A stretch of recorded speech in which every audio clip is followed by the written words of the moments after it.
Hello दोस्तों, welcome back to Jobs Creator. तो दोस्तों, आज की इस वीडियो में हम बात करने वाले हैं फिस्कल पॉलिसी के ऊपर, टॉप इम्पोर्टेंट 30 एमसीक्यूज के ऊपर। तो यहाँ पर ये पार्ट 1 रहेगा फिस्कल पॉलिसी एमसीक्यूज पर बेस्ड। इसके बाद एक और पार्ट आएगा, पार्ट 2 जो कि कल आएगा। तो ये हमारा 3rd टॉपिक है, topic wise MCQs on economics पर, जो कि फाइनेंस अकाउंट असिस्टेंट के लिए बहुत ही इम्पोर्टेंट यहाँ पर 10 मार्क्स का पोर्शन है इकोनॉमिक्स का।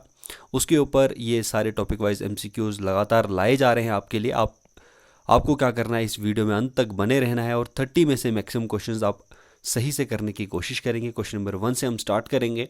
पहला क्वेश्चन हमारे पास है, economic survey in India is published by the. Economic survey India में कौन पब्लिश करता है? Reserve bank of India, NITI Aayog, ministry of finance government of India, या फिर ministry of industries government of India. तो यहाँ पर जो इकोनॉमिक सर्वे पब्लिश किया जाता है वो किया जाता है मिनिस्ट्री ऑफ फाइनेंस द्वारा गवर्नमेंट ऑफ इंडिया। तो सी ऑप्शन इसका सही आंसर है। क्वेश्चन नंबर 2 की तरफ चलते हैं। यहाँ पर आपको करना है, fiscal policy in India is formulated bye. तो फिस्कल पॉलिसी इंडिया में कौन फॉर्मुलेट करता है?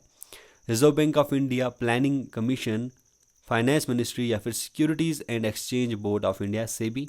तो फिस्कल पॉलिसी को फॉर्मुलेट करने का काम किसका होता है, यहाँ पर आपको बताना है। तो ये काम होता है फाइनेंस मिनिस्ट्री का। दोस्तों, फिस्कल पॉलिसी डील करती है टैक्सेशन और एक्सपेंडिचर डिसीजंस जो होते हैं गवर्नमेंट के, उससे ये डील करती है। और फिस्कल पॉलिसी को हम budgetary policy of the government भी कहते हैं।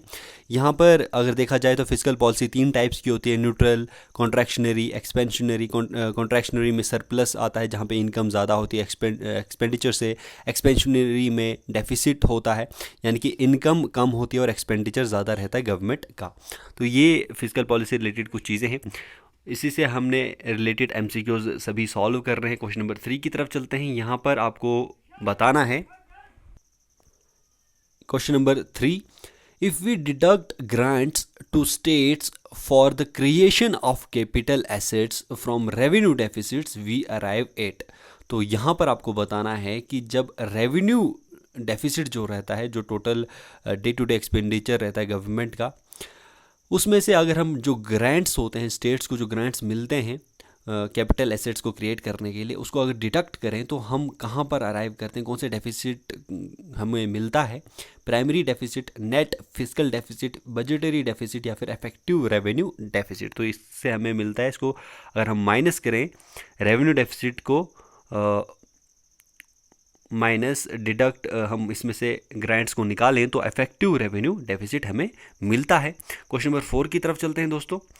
क्वेश्चन नंबर 4 में आपको बताना है, विच one of the following is the largest item of expenditure of the government of India on revenue account. तो इनमें से कौन सी आइटम है सबसे ज़्यादा एक्सपेंडिचर जिस पे होता है गवर्नमेंट ऑफ इंडिया के रेवेन्यू अकाउंट से? डिफेंस, सब्सिडीज, पेंशंस और इंटरेस्ट पेमेंट्स। तो रेवेन्यू अकाउंट से जो भी डे टू डे एक्सपेंडिचर्स होते हैं, तो वो होते हैं सबसे ज़्यादा, जो लार्जेस्ट आइटम है एक्सपेंडिचर का रेवेन्यू अकाउंट से गवर्नमेंट ऑफ इंडिया का, वो है इंटरेस्ट पेमेंट्स, इंटरेस्ट जो वो पे करती है। क्वेश्चन नंबर 5 की तरफ चलते हैं। Which one of the following is a capital receipt in the government budget? Capital receipt इनमें से कौन सा होता है गवर्नमेंट के बजट में? तो ये आपको बताना है। ऑप्शंस आपके पास हैं, interest receipts on loans given by the government to their parties, dividends and profits from public sector undertakings, borrowings of government from public, और इनकम टैक्स रिसिप्ट्स, ये आखिरी ऑप्शन है। तो यहाँ पर आपको बताना है, इसका सही आंसर है borrowings of the government from public. तो यहाँ पर जो भी गवर्नमेंट बारो करती है पब्लिक से, वो चीज़ें जो है कैपिटल रिसिप्ट में आते हैं in the government budget. Question number 6 की तरफ चलते हैं। अब यहाँ पर आपको बताना है, equality in a country can be best brought through. Equality यानी कि जो एक तरीके का, जो सारी चीज़ें हैं इकोनॉमिक्स में अगर देखा जाए तो इक्वालिटी कंट्री में किस चीज़ से लाई जा सकती है, on the basis of income हम देख सकते हैं। तो यहाँ पर progressive expenditure, regressive taxation, regressive expenditure या फिर नन ऑफ द अबव। तो यहाँ पर आपको पता है कि इक्वालिटी किससे लाई जा सकती है, इनमें से आपको चुनना है। तो दोस्तों यहाँ पर सही आंसर रहेगा रिग्रेसिव एक्सपेंडिचर। रिग्रेसिव एक्सपेंडिचर का मतलब होता है कि जब इनकम के हिसाब से, जैसे जैसे इनकम जो है किसी भी अगर कोई भी एंटरप्रेन्योर है या फिर कोई भी सेक्टर है, वहाँ की इनकम अगर ज़्यादा हो रही है, किसी पर्सन की इनकम ज़्यादा हो रही है, तो गवर्नमेंट उसके ऊपर खर्च करना कम कर देती है और पूरर सेक्शंस जो होती हैं वहाँ पर खर्चा ज़्यादा कर देती है। तो जिसकी वजह से इक्वालिटी जो है सबसे बेस्ट अगर माना जाए तो रिग्रेसिव एक्सपेंडिचर से ही आती है। क्वेश्चन नंबर 7 की तरफ चलते हैं। यहाँ पर आपको बताना है fiscal deficit in the union budget is equal to, fiscal deficit जो रहता है यूनियन बजट में वो किसके बराबर होता है। तो आपको पता है कि फिस्कल डेफिसिट में मैंने बताया कि जो एक्सपेंशनरी डेफिसिट होता है, क्योंकि इसमें एक्सपेंडिचर जो रहता है, डेफिसिट्स का मतलब होता है यहाँ पर हमेशा एक्सपेंडिचर इनकम से ज़्यादा रहता है। तो यहाँ पर फिस्कल डेफिसिट जो है यूनियन बजट का वो किस चीज़ के बराबर होता है। चारों ऑप्शंस आपको दिए गए हैं, तो चारों में से आपको चुनना है सही आंसर।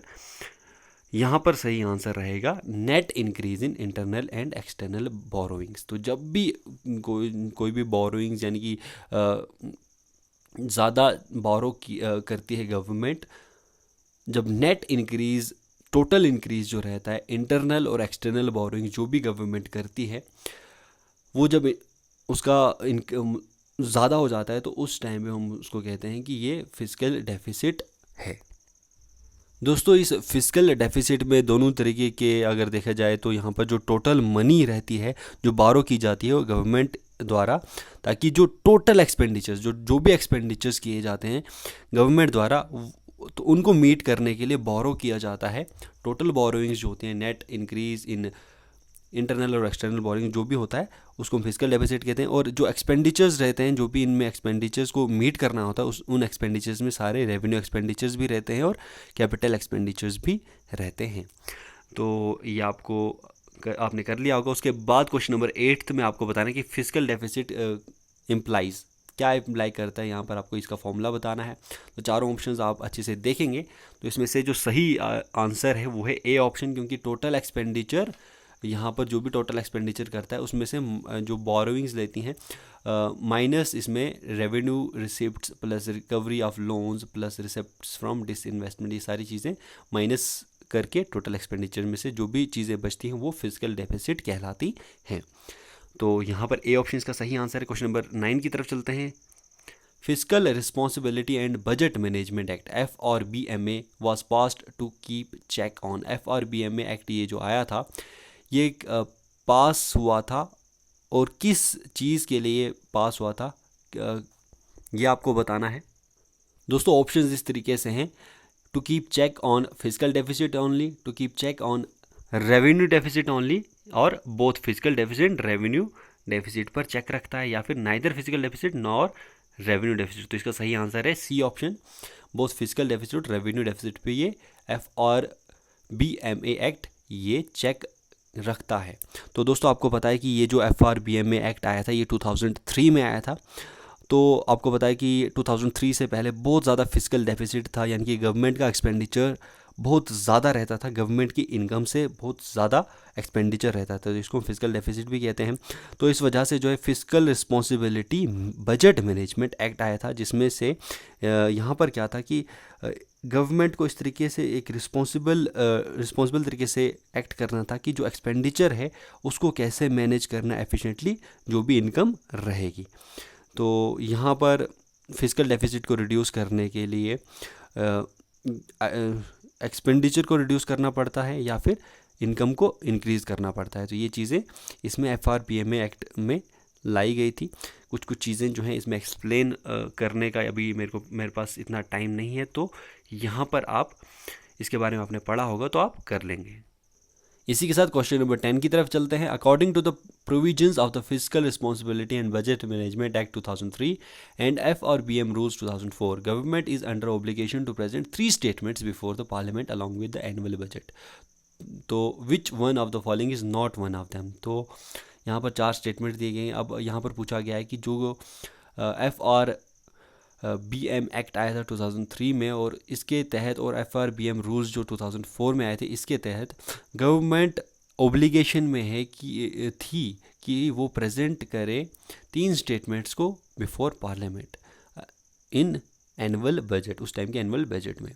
तो इन 3 स्टेटमेंट जो गवर्नमेंट ने प्रेजेंट किए थे पार्लियामेंट में, जो 3 स्टेटमेंट्स यहाँ पर नहीं दिए गए हैं, वो एक स्टेटमेंट आपको चुनना है कि तीनों स्टेटमेंट जो प्रेजेंट नहीं गए थे उसमें से जो यहाँ पर एक अलग ऑप्शन रहेगा जो नहीं था उन 3 स्टेटमेंट से, वो आपको चुनना है।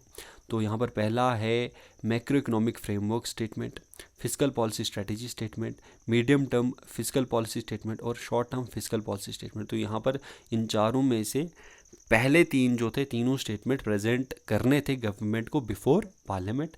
बाकी जो 4th स्टेटमेंट है यहाँ पर ये गलत है, short term fiscal policy statement, ये नहीं लाया गया था गवर्नमेंट द्वारा पार्लियामेंट में।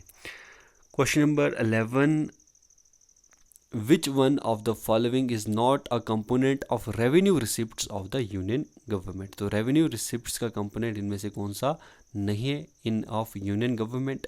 Corporate tax receipts, dividends and profits, disinvestment receipts या फिर इंटरेस्ट रिसिप्ट्स।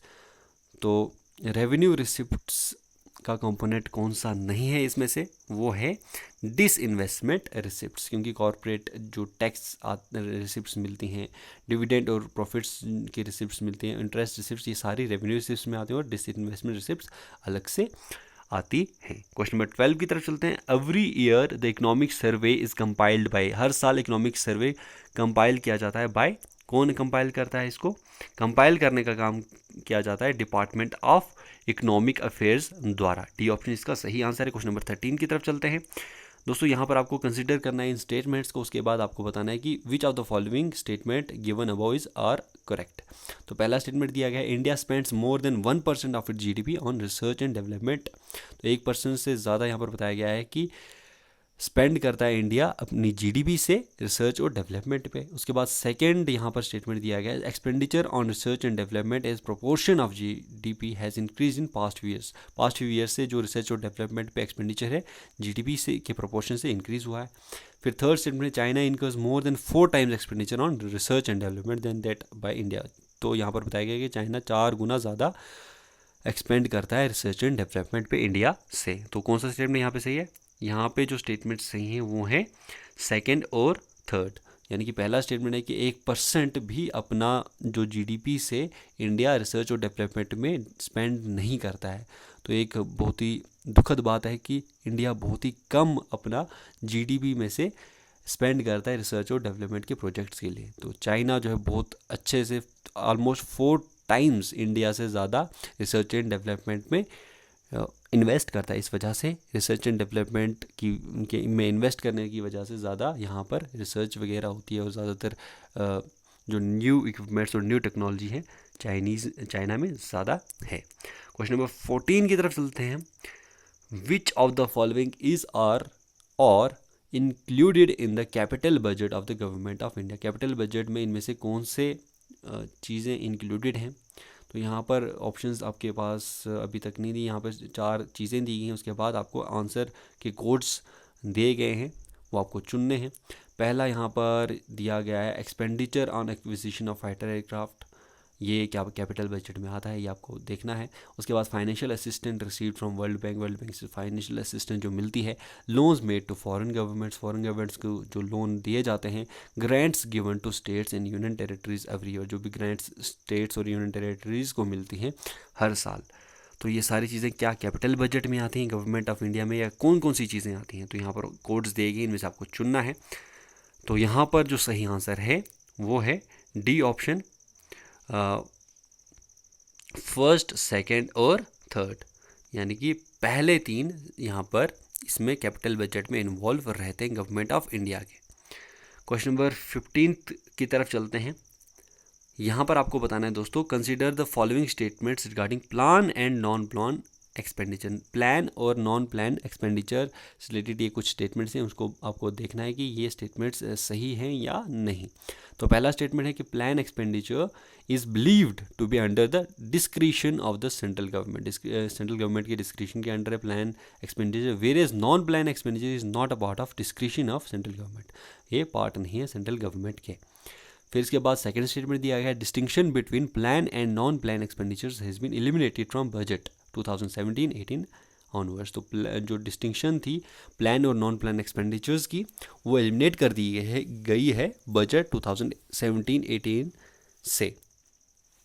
तो यहाँ पर आपको बताना है कि कौन सा स्टेटमेंट यहाँ पर सही है। तो दोस्तों यहाँ पर ऑप्शंस आपके पास इस तरीके से दिए हैं। सही स्टेटमेंट यहाँ पर दोनों बिल्कुल सही हैं, बोथ 1 and 2। इसी के साथ दोस्तों क्वेश्चन नंबर 16 की तरफ चलते हैं। यहाँ पर आपको दो लिस्ट दी गई हैं, आपको मैच करना है लिस्ट 1 को विद लिस्ट 2 और नीचे आंसर कोड्स दिए गए हैं, उनको आपको देखना है कि कौन सा सही है। तो यहाँ पर लिस्ट 1 में physical deficits, budget deficit, revenue deficits, primary deficit, इन सबको एक्सप्लेन किया गया है। उसके बाद आपके पास ऑप्शंस भी दिए गए हैं A B C D, कौन सा क्या है ये आपको मैच करना है और उसके बाद आपके पास आंसर इस प्रकार से है। तो इसमें से आप वीडियो को पॉज कर सकते हैं और फिर यहाँ पर आंसर दे सकते हैं। तो आपको physical deficit, budget deficit, revenue deficit, primary deficit सब चीज़ों के बारे में पता होना चाहिए। तो यहाँ पर दोस्तों इसका सही आंसर है A ऑप्शन, यानी कि यहाँ पर फर्स्ट फिजिकल डेफिसिट है excess of total expenditure over total receipts less borrowings. ये होता है कि जब टोटल एक्सपेंडिचर ज़्यादा हो जाता है टोटल रिसिप्ट से। फिर आता है बजट डेफिसिट। बजट डेफिसिट का मतलब होता है एक्सेस ऑफ टोटल एक्सपेंडिचर जब ज़्यादा होता है ओवर टोटल रिसिप्ट्स। उसके बाद रेवेन्यू डेफिसिट। रेवेन्यू डेफिसिट का मतलब होता है यहाँ पर एक्सेस होता है रेवेन्यू एक्सपेंडिचर का और revenue receipts. And then fourth one is primary deficits, यहाँ पे excess of total expenditure over total receipt less borrowings and interest payments, ये लेस करनी पड़ती हैं। तो ये सारी चीज़ें हैं। क्वेश्चन नंबर 17 की तरफ चलते हैं। Which of the following is और कंपोनेंट्स ऑफ पब्लिक डेप्ट। तो यहाँ पर आपको बताना है कि इनमें से कौन से कंपोनेंट हैं पब्लिक डेप्ट के। पब्लिक डेप्ट के कौन से कंपोनेंट्स हैं ये आपको बताना है। Public borrowings, treasury bills, securities issued by RBI। तो ये इनमें से पब्लिक डेप्ट के कंपोनेंट्स कौन से हैं आपको यहाँ पर कोड्स दिए गए हैं कि 1 ओनली, 1 and 2, 2 ओनली या फिर 1, 2 and 3। तो सही आंसर है public borrowings, treasury bills, securities issued by RBI, सारी जो है पब्लिक डेप्ट के कंपोनेंट्स हैं। तो दोस्तों इसका आंसर है D ऑप्शन। क्वेश्चन नंबर 18 की तरफ चलते हैं दोस्तों। अब यहाँ पर भी आपको लिस्ट 1 को लिस्ट 2 के साथ मैच करना है और उसके बाद कोड्स दिए गए हैं वो आपको देखने हैं कौन से कोड्स सही हैं।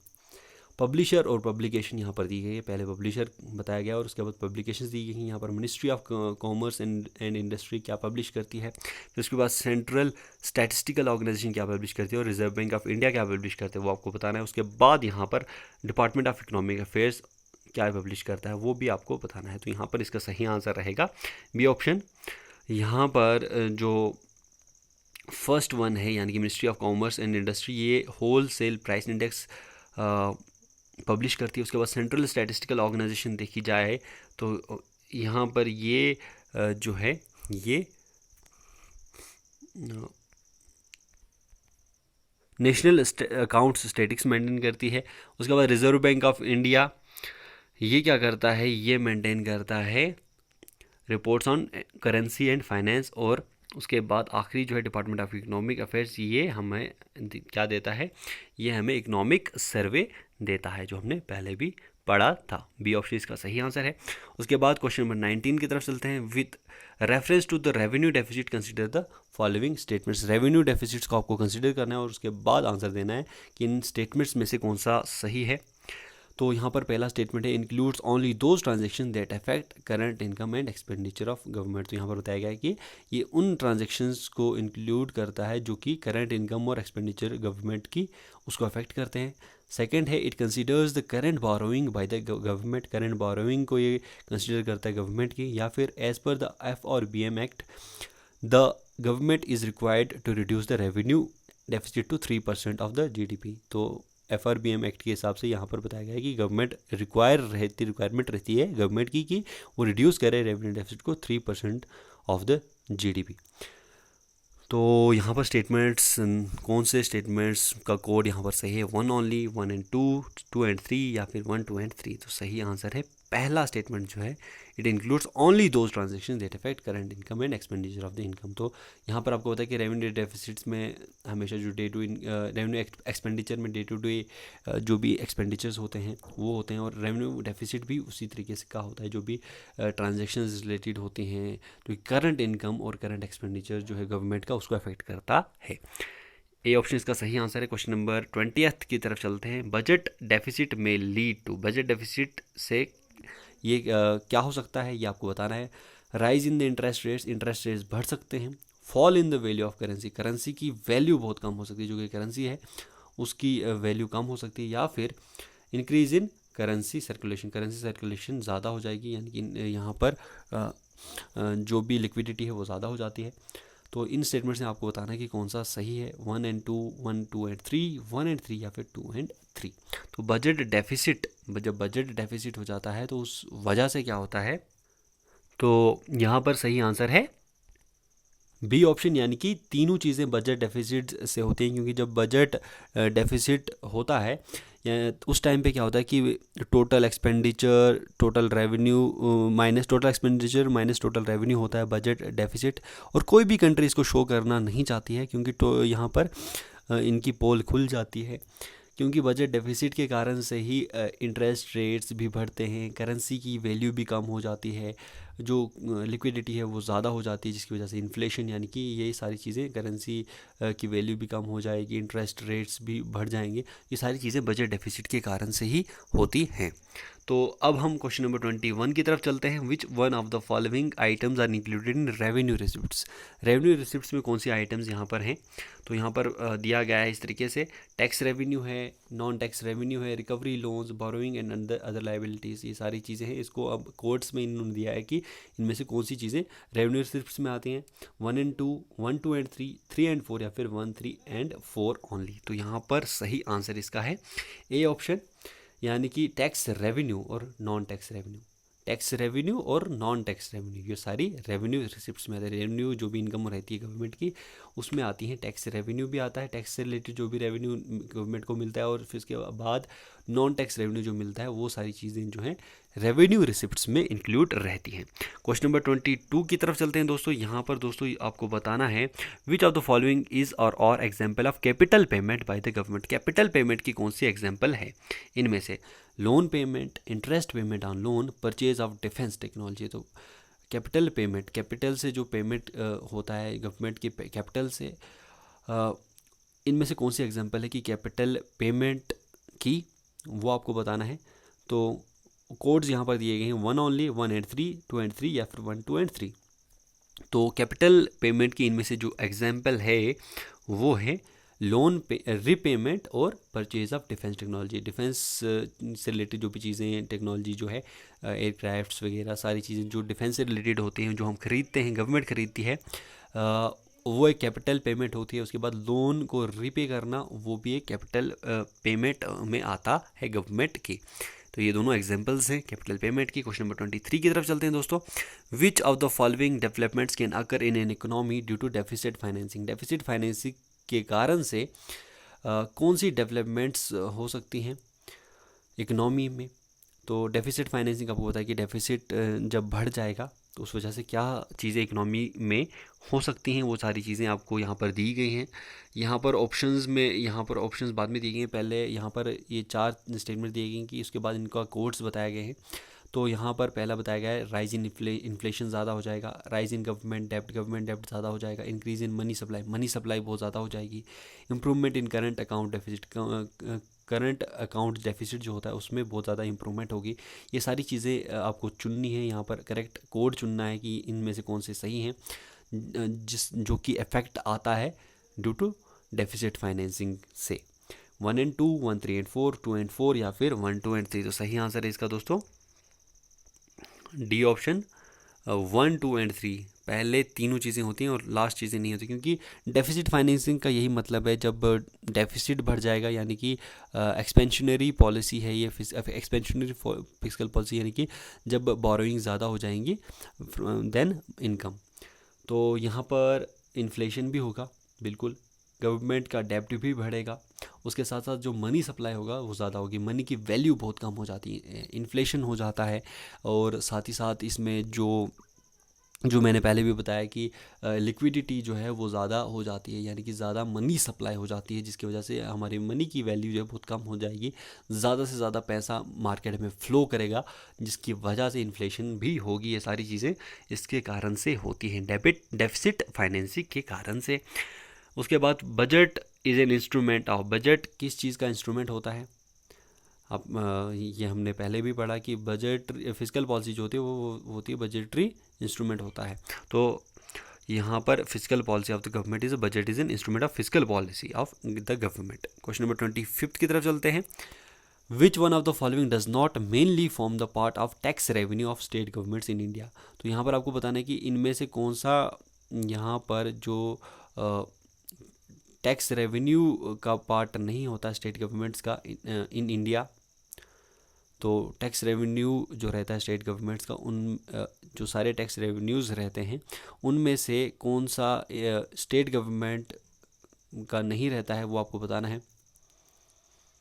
लैंड रेवेन्यू, रजिस्ट्रेशन फ़ी, कस्टम्स ड्यूटी या फिर कमर्शियल टैक्स। तो इसमें से जो कस्टम ड्यूटी है वो स्टेट गवर्नमेंट का नहीं रहता, क्योंकि ये सेंट्रल गवर्नमेंट द्वारा लेवी किया जाता है और उसके बाद कलेक्ट तो ये स्टेट गवर्नमेंट के द्वारा ही किया जाता है, पर एक्चुअल में ये लेवी किया जाता है बाय द सेंट्रल गवर्नमेंट। तो कस्टम्स ड्यूटी ये है। क्वेश्चन नंबर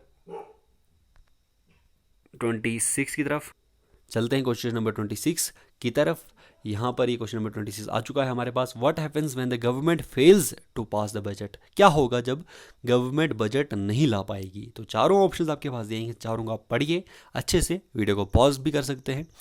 तो इसका सही आंसर मैं आपको बता देता हूँ कि जब भी गवर्नमेंट कोई भी बजट पास नहीं करेगी तो क्या होगा, पूरा काउंसिल ऑफ मिनिस्टर्स, जो भी काउंसिल मिनिस्टर्स का होगा उनको सबको रिज़ाइन करना पड़ेगा और गवर्नमेंट जो है फॉल कर जाएगी, गवर्नमेंट सरकार गिर जाएगी। तो बजट जो है हर साल लाना ही लाना पड़ता है गवर्नमेंट को। क्वेश्चन नंबर 27 की तरफ चलते हैं। डैश डील या deals with the taxation and expenditure decision of the government. तो कौन सा इसमें से डील करता है टैक्सेशन के साथ और एक्सपेंडिचर डिसीजंस के साथ गवर्नमेंट के? Monetary policy, labour market policies, trade policy या फिजिकल पॉलिसी। तो इनमें से जो टैक्सेशन और एक्सपेंडिचर डिसीजंस होते हैं गवर्नमेंट के, फिजिकल पॉलिसी डील करता है इस सब के साथ। डी ऑप्शन इसका सही आंसर है। Effective revenue deficit means, effective revenue deficit का मतलब क्या होता है? तो इसका पहले भी हमने बताया था। तो इफेक्टिव रेवेन्यू डेफिसिट होता है revenue deficit excluding grants in aid for creation of asset to state. तो रेवेन्यू डेफिसिट में से जब हम ग्रांट्स को हम माइनस कर लेते हैं, जो भी ग्रांट्स स्टेट्स को दी जाती हैं, तो उसको हम कहते हैं इफेक्टिव रेवेन्यू डेफिसिट। तो ये सारी चीज़ें यहाँ पर एक्सप्लेनेशन आप देख सकते हैं। उसके बाद यहाँ पर क्वेश्चन नंबर 29 की तरफ चलते हैं। यहाँ पर आपको बताना है कि economic survey is usually presented before the union budget. तो इकोनॉमिक सर्वे कब प्रेजेंट किया जाता है? डैश बिफोर यूनियन बजट के कितना पहले ये इकोनॉमिक सर्वे प्रेजेंट किया जाता है? 1 डे बिफोर, 15 डे बिफोर या फिर 7 डे बिफोर या फिर 2 days before the union budget. तो इकोनॉमिक सर्वे प्रेजेंट किया जाता है सिर्फ एक दिन पहले, यूनियन बजट जो रहता है उसको लाने से पहले एक दिन पहले इकोनॉमिक सर्वे लाया जाता है। क्वेश्चन नंबर 30 की तरफ चलते हैं।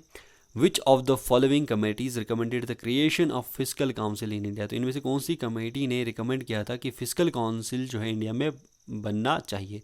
Surjit Bhalla committee, NK Singh committee, Arvind Subramanian committee या फिर अरिजित पटेल कमेटी।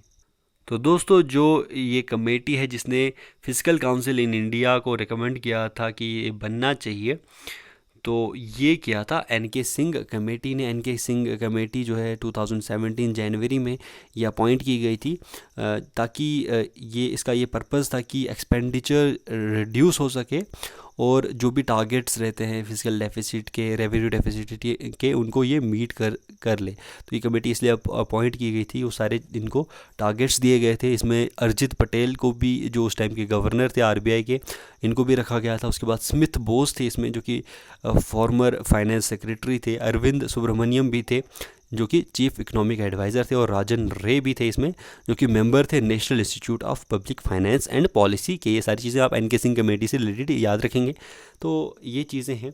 तो इसमें सही आंसर है B option, NK Singh committee. यहाँ पर भी आपको यहाँ पर एक्सप्लेनेशन आप देख सकते हैं। इस तरीके से ये सारी चीज़ें हैं, इनको आप याद रखेंगे। तो ये था हमारा पार्ट 1 फिजिकल पॉलिसी के ऊपर। I think it is enough, but अगर हम पार्ट 2 ला सकते हैं तो पार्ट 2 लाएंगे फिजिकल पॉलिसी के ऊपर भी। उसके बाद हम मॉनेटरी पॉलिसी के ऊपर जाएंगे और मॉनेटरी पॉलिसी के ऊपर भी इंपॉर्टेंट एमसीक्यूज़ करेंगे। और सारे जो टॉपिक वाइज एमसीक्यूज़ इकोनॉमिक्स के लगातार आपको मिलते रहेंगे फाइनेंस अकाउंट असिस्टेंट के लिए। और ये एनफ रहेगा आपके एग्ज़ाम के लिए, क्योंकि इसी में से आपको क्वेश्चंस पूछे जाएंगे। तो ये आप कर लेंगे और वीडियो को आप ज़्यादा से ज़्यादा शेयर करेंगे, क्योंकि ये वीडियो बहुत ही हेल्पफुल होने वाला है सभी फाइनेंस अकाउंट असिस्टेंट के एस्पिरेंट्स के लिए। तो वीडियो को ज़्यादा से ज़्यादा शेयर कीजिए। वीडियो को अगर पसंद आई है आपको तो वीडियो को लाइक कर दीजिए और चैनल को सब्सक्राइब कर दीजिए। तो फिलहाल इस वीडियो में इतना ही, मिलते हैं अब अगली वीडियो में। तब तक के लिए बाय बाय, जय हिंद।